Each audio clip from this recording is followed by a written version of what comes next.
శివరాజయోగి మౌన దీక్షా సందేశం 4వ రోజు. మిత్రమా, ఎవరో నీ మాట వినాలని, అందరూ నీకు జై కొట్టాలని, నిన్ను గొప్పవాడిగా అందరూ అంగీకరించాలని ఎందుకు ఆరాటపడుతున్నావు? ఈ భావజాలమే నిన్ను దైవత్వానికి దూరం చేసి అహంతను పెంచి పోషిస్తుంది. ఒక్కసారి నీ దేహమును చూడు. దేహమే ఒకనాడు నీకు సహకరించదు. నీ శరీరమే నీకు బరువైపోతుంది. నీ శరీరపు రోగబాధలు నిన్ను ఉక్కిరి బిక్కిరి చేస్తాయి. నీ శరీరపు కణాల మధ్య సయోధ్య ఉండక రోగాల బారిన అవయవాలు పడతాయి. ముదుసలి కాలంలో నిన్ను మోసే నీ కాళ్ళు మొరాయిస్తాయి. జవసత్వాలు నశించి శరీరం వణుకుతుంది. తినాలని ఆశ ఉన్నా నమలడానికి దంతాలు ఉండవు.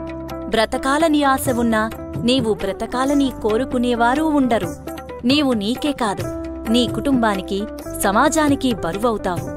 నీ కళ్ల ముందే ఎందరో మరణిస్తూ ఉన్నారు. ఒకనాడు ఇది అందరి వంతు.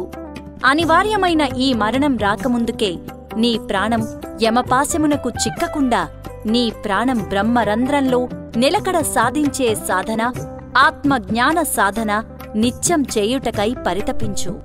నీ ప్రతిక్షణం ఇందుకోసమే కేటాయించు. ఈ దివ్య సాధన తర్వాతే ఇంకా ఏదైనా, ఏ బంధువులైనా, మిత్రులైనా, కార్యాలైనా.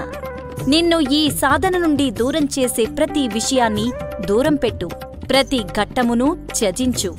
నిన్ను ఆత్మజ్ఞాన తీరం వైపుకు తీసుకెళ్లే గురువుతో సహవాసం చెయ్యి. కావున నా ప్రియ ఆత్మీయులారా, అందరివలే జీవించకు, దైవం వలె జీవించు. అందరిలాగా మరణం పొందకు. మరణించిన తర్వాత దైవములా వెలిగేలా సదా మీ ఆత్మోన్నతిని కాంక్షిస్తూ అనంత అరుణాచల దివ్య వెలుగులో శివరాజయోగి కృష్ణ స్వామీజీ.